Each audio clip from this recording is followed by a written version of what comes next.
40 Days and 9 Months by James Jeffrey Paul. Sideways into the Future, Chapter 13. It was Monday, the 24th of July, 1865, and the 95th Pennsylvania Volunteers were marching for the last time. They were marching through the streets of Philadelphia, where their regiment had begun almost exactly 4 years before. The whole city had turned out for the event, it seemed, and people were applauding and cheering and blessing them on every corner.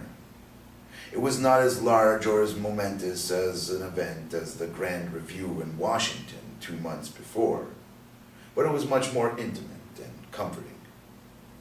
They appreciated the admiration and thanks of the civilians who slid past them like scenery in the window of a speeding train, but felt a crucial and eternal gulf yawning between themselves and those who lauded them. Those people could not begin to understand, in their wildest dreams, a fraction of what they had been through on any given day in these past 4 years.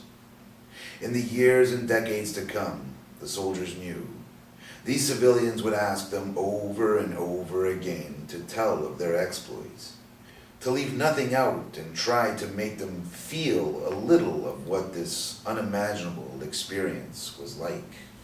And they knew that, for the most part, they would try to oblige these ignorant fools. But after it was over, the fools would remain ignorant and they would remain sadly wise. They knew that sometimes they would pity these ignorant people, but most times they would envy them. The formal disbanding ceremony was moving but very short, almost perfunctory, and before they knew it, it was over, and they were civilians again, and could go on their way. Most surviving members of the 95th were not yet ready to go on their way, however, and stood around in big groups talking, making plans to spend the night drinking together or going to huge parties thrown by their relatives or even by total strangers. But the 4 surviving members of the original 25 went to a local saloon and sat at a table by the window and talked. Whenever a civilian stopped by their table to thank them for their sacrifice and tell them how much he or she admired them, they suffered the intrusion with grace and smiles. "You'll be skipping town soon, won't you, Abbott?" Babcock asked at one point. "This evening," Abbott replied, "going to New York, and then, the day after tomorrow, I'll be setting sail for Liverpool." "Liverpool? I thought you were going to London." "I am. I'm getting off at Liverpool and taking the train to London." "And then you're meeting your sweetheart?" "And my employer, and my new flat, and my new office, and my new everything." "Well, that's good for you, but..." Babcock shook his head. "What?" "We've just spent 4 years trying to preserve this country that our great-granddaddies spent, 5 or 6 or 7 years fighting and dying so that we could break away from England. And now you're turning around and going back there." Abbott smiled. "You think I'm a traitor?" "No, and I don't think you're stupid either, but it sure is strange." Abbott's smile widened, and he chuckled. "Leave the man alone," Olaf said. "He's doing what he wants to do. He's following his dream. That's what this country is all about, isn't it? That's why my parents came all the way over here." "You're right," Babcock admitted. "Although it was hard, leaving a beautiful country like Sweden," Olaf mused. "Say, Abbott, if you want to go back to the old world, why not go to Sweden? England is a beautiful place, but it can't come up to Sweden," he added sadly. "Nothing can." "Maybe I can get over there one day," Abbott said. "It's not very far from Britain." "Do. You'll love it." Ulz, who had remained silent throughout most of the celebration, suddenly spoke up. "I'm taking a train too, tomorrow. I'm heading out west." "Out west?" Babcock echoed. "What are you going to do there?" "I don't know. Have some adventures that don't involve getting killed or killing people." The others chuckled at this. I took these last 4 years pretty seriously, didn't I? Ools mused. I tried not to take it too seriously, but I took it seriously when I had to, didn't I? Yes, you did, Abbott replied. You did good. Thanks, Ools replied quietly. I'm glad you think so. But now I want adventure. Adventure where I don't have to take anything too seriously. I'm sure I can find them out west. What if you have to kill some Indians? Babcock asked. I don't hold any quarrel with them. Shit, I think some of their women are pretty. Maybe I could get me an Indian wife and settle down. The others laughed heartily. Well, I feel a little small compared with the rest of you, Olaf said. I'm just going to settle back down here in Philadelphia and get a job.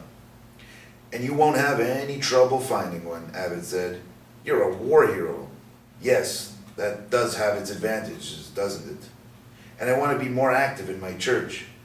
I almost always went to church before the war, but now I never want to miss a service.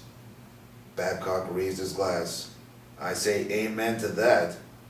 Hear, hear, the other two chimed in, and the four of them clinked their glasses together and drank them down. What about you, Babcock? Olaf asked.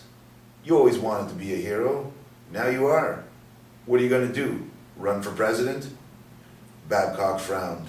That doesn't seem safe anymore after what happened to President Lincoln. Everyone was silent for a moment, mourning their murdered leader. Babcock continued. But I honestly don't know what I'm going to do. I want to have a goal in life. I hate the idea of being idle, but right now, I just don't know what I want to do. You've got plenty of time to figure it out, Abbott said. Yeah, Ools agreed. Like the old-timers say, we've got our entire lives ahead of us. Life? Babcock asked. We spent 4 years dying. What does life mean? No one had an answer. Babcock finally broke the silence. Now that I'm a hero, I don't know where it'll take me. I'm not even sure I know what being a hero means anymore. The others nodded or mumbled in agreement. Soon they had drunk their fill and were standing on the sidewalk outside the tavern saying their final goodbyes.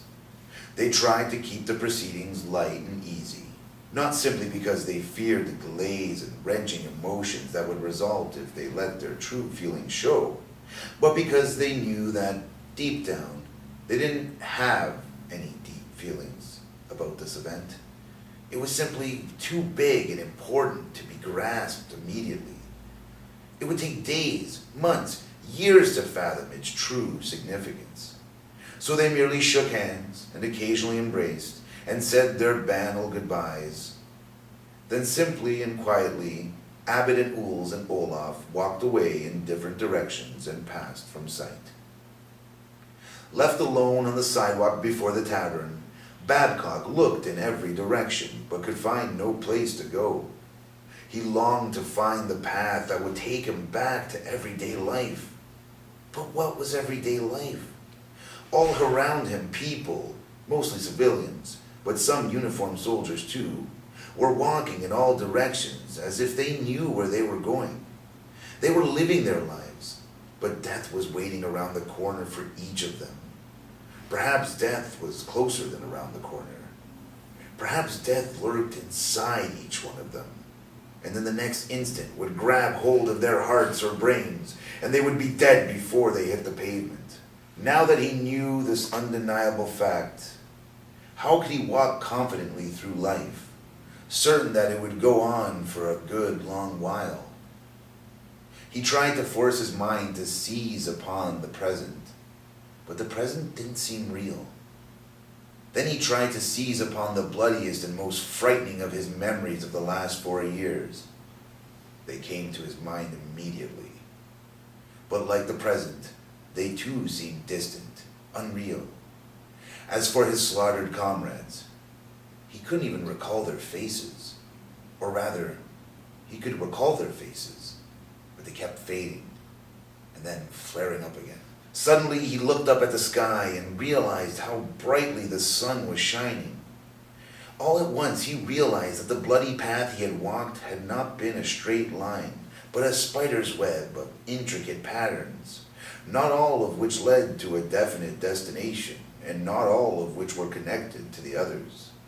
The road that led to the future was just as complex, although hopefully not as bloody. But who knew?